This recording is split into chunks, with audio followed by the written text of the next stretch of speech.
বলবে বন্ধু। সূরা কাহফের আয়াত নম্বর 28 আল্লাহ পাক ইরশাদ করেছেন, ওয়াসবির নাফসাকা মাআল্লাযীনা ইয়াদউনা রাব্বাহুম বিল গাদাতি ওয়াল আশি ইউরিদুনা ওয়াজহা। হে নবী মুহাম্মদ সাল্লাল্লাহু আলাইহি ওয়াসাল্লাম, ওয়াসবির নাফসাক, তুমি তোমাকে অটল রাখো, ধৈর্যের সাথে রাখো, মাআল্লাযীনা, ওই সব লোকদের সাথে, আল্লাযীনা ইয়াদউনা রাব্বাহুম, যারা নিজেদের রবকে কি করে, ডাকে, আহ্বান করে, বিল গাদাতি ওয়ালা, সকাল বিকেল, আল্লাহকে ভুলেন না যারা, ইউরিদুনা ওয়াজহা, যারা আল্লাহর সন্তুষ্টি কামনা করে, ওয়ালা তা'দু আইনাকা আনহুম, আর তোমার দৃষ্টি যেন তাদের থেকে অন্যদিকে না চলে যায়,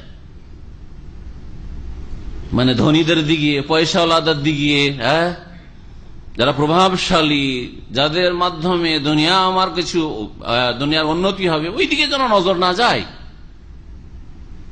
তরিদ জিনাতাল হায়াতের দুনিয়া, তুমি পার্থিব সাজসজ্জা চাও না।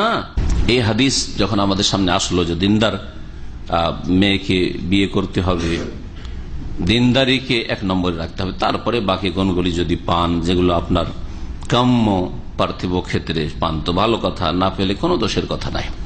আসল গুণ হচ্ছে ভিতরের গুণ, দ্বীন এবং আখলাক, চরিত্রের গুণ। এই মর্মে একটি হাদিস ইবনে মাজাতে, বাজ্জারে আর বাইহাকিতে রয়েছে। আব্দুল্লাহ বিন আমর ইবনে আস রাদিয়াল্লাহু তাআলা আনহুমা থেকে নবী করিম সাল্লাল্লাহু আলাইহি ওয়াসাল্লাম বলেন, লা তানকিহুন নিসা লিহুসনিহিন্না, তোমরা মহিলাদেরকে বিয়ে করিও না তাদের সৌন্দর্য দেখে, শুধু সৌন্দর্যের কারণে বিয়ে করিও না। ফালাআল্লাহু ইউরদিহিন্না, সম্ভবত হতে পারে যে তাদের সৌন্দর্য তাদেরকে ধ্বংস করে ফেলবে, সৌন্দর্য তাদেরকে কি করে ফেলবে, ধ্বংস করে ফেলবে। আপনারা এটা ব্যাখ্যা আমার চাইতে কম বুঝবেন না। সৌন্দর্য অহংকার সৃষ্টি করে দিতে পারে, সৌন্দর্য তার ডিমান্ড বাড়িয়ে দিতে পারে, সৌন্দর্য তাকে পাপে লিপ্ত করতে পারে, সৌন্দর্যের কারণে সে ভালো থাকার চেষ্টা করলেও তাকে ভালো থাকতে নাও দেওয়া হইতে পারে। ওয়ালালে মালহিন্না, আর ধন সম্পদ দেখেও বিয়ে করিও না। ফালাআল্লাহু ইউতগিহিন্না, কারণ হতে পারে যে ধন সম্পদ তাকে সীমা লঙ্ঘনকারী বানিয়ে দিতে পারে। ধন সম্পদের কারণে তার দ্বারা বাড়াবাড়ি হতে পারে, স্বামীকে পরই করে না, মনেই করে না স্বামীকে, কি তুমি রাখো আর না রাখো, কি অভাব আছে আমার বাবার। ওয়ানকিহুহুন্না লিদ্দীন, বিয়ে করো নারীদেরকে তাদের দিনের কারণে, দিনের গুণ দেখে। ওয়ালা আমাতুন সাউদা খারকা যাতু দীনিন আফজালু, যদি কালো দাসী হয় আর বুদ্ধিও কম হয়, খারকা, বুদ্ধির অভাব থাকে, জ্ঞান বুদ্ধিরও কিছুটা অভাব থাকে, মানে সোজা সাদা সিধা, বেশি বুঝে না কিছু, তো যেমন চাইছেন আপনি যে খুব চালাক চতুর হোক, ওই রকম নয়, হয়তো সাদা সিধা। জাতুদ্দিন, কিন্তু দিনদার যদি মহিলা হয়, আফজালু, এটা হচ্ছে শ্রেয়। হাদিস আল জামে সাগীরে রয়েছে, কিন্তু হাদিসটিকে আল্লামা আলবানী খুব জয়ীফ বলেছেন। হাদিস নম্বর 6216, হাদিস জয়ীফ, কিন্তু এর সমর্থক আমাদের কাছে সহিহ হাদিস, যে হাদিসটি আমাদের এই কিতাব বুলুগুল মারামে রয়েছে, এজন্য বয়ান করলাম। এই শব্দ দিয়ে এই কথাগুলি আমাদের কাছে সাব্যস্ত নয় যখন দুর্বল হাদিস, কিন্তু এর অর্থ আমাদের কাছে সাব্যস্ত, যে ফাজফার বিজাতিদ্দিন। নবী সাল্লাল্লাহু আলাইহি সাল্লাম কামিয়াবির কথা বলেছেন, সফলতার কথা বলেছেন, দিনদার রমণী ঘরে থাকলে সফলতা লাভ হয়, এই কথা তো বোঝা গেল। শুধু এই কথা বলেন তুমি দিনদার মেয়েকে বিয়ে করে, এটা তো উদ্দেশ্য নেই, সফলতার কথা বলা হয়েছে। তাহলে জীবনটা সাকসেস হবে যদি দিনদার রমণী আপনার ঘরে থাকে। ইমাম ইবনে কাসির রাহমাতুল্লাহ আলাইহি বলেছেন যে এই হাদিসের সনদে আব্দুর রহমান ইবনে জিয়াদ ইবনে আনম আল আফ্রিকি, আফ্রিকিকে ইফরিকিও বলে আরবিরা, যায়ীফ, সেই জন্য হাদিস যায়ীফ। কিন্তু আল্লামা আহমদ শাকির, একজন আলবানির আগের মুহাদ্দিস ছিলেন মিশরের, হাদিসের ভালো গবেষণা তার আছে, তিনি বলেছেন ইসনাদুহু সহিহ, তিনি আবার সহিহ বলেছেন। ওয়াল আফ্রিকি আল্লাযী ফি ইসনাদিহি সিকাতুন, এই আফ্রিকি অন্য আফ্রিকি দুর্বল নাই। ওয়াকাদ আখতা মান দাআফাহু, যে যারা হাদিসটাকে দুর্বল বলেছে তারা ভুল করেছে। তাহলে হাদিসটার সহিহ এবং জয়ীফে মতবিরোধ রয়েছে। যখন মতবিরোধ রয়েছে, নিশ্চিত সহিহ তাও বলতে পারবো না, আর নিশ্চিত জয়ীফ তাও বলতে পারবো না, আর আমরা কোন ক্ষেত্রে কারো মোকাল্লেদ নই।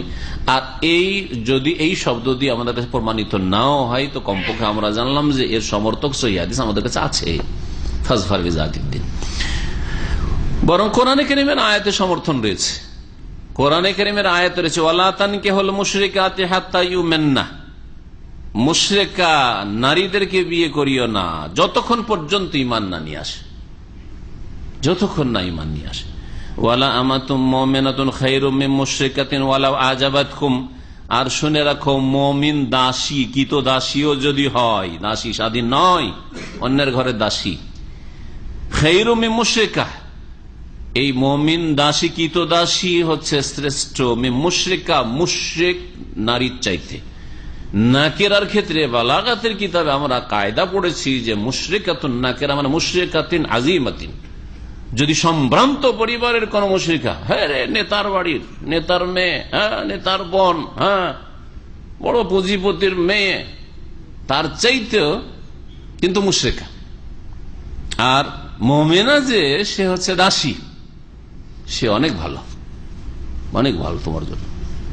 কোরআন বলছে ওয়ালা আজাবাত, যদিও তোমাদেরকে ওই মুশরিকা চমৎকৃত করে, আনন্দিত করে, খুব ভালো ভালো গুণ রয়েছে তার মধ্যে, আকৃষ্ট করছে, কিন্তু তাও খবরদার বিয়ে করিও না।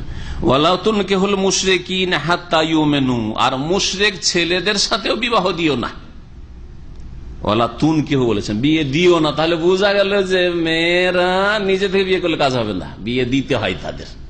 আর বিয়ে করার ক্ষেত্রে তানকিহু, আল্লাহ বলেছে ওয়ালা তানকিহুল মুশরিকাত, মুশরিক রমণীদেরকে বিবাহ করিও না। তাহলে বোঝা গেল ছেলেদের ক্ষেত্রে বাপ না থাকলে বিয়ে হবে না এই কথা নয়, বড় ভাই না থাকলে, একজন ওলি অভিভাবক না থাকলে বিয়ে হবে না এই কথা নেই, কোরআন বলছে,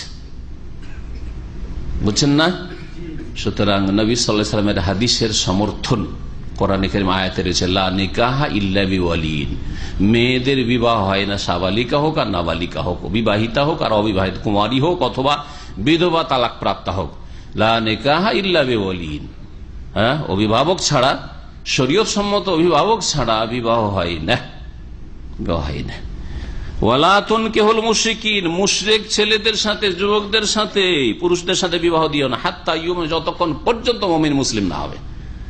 আকীদা, কবর মাজার পূজার আকীদা, বিয়ে দিও না, আল্লাহ বলছেন। মুশরিক মানে শুধু হিন্দু হয় না, মুশরিক মানে শুধু নন মুসলিম হয় না, মুশরিক মানে যারাই শিরক করে, যাদের আকীদা, আমলে, ইবাদতে, কথায় শিরক আছে, মুশরিকদের সাথে বিবাহ দিও না।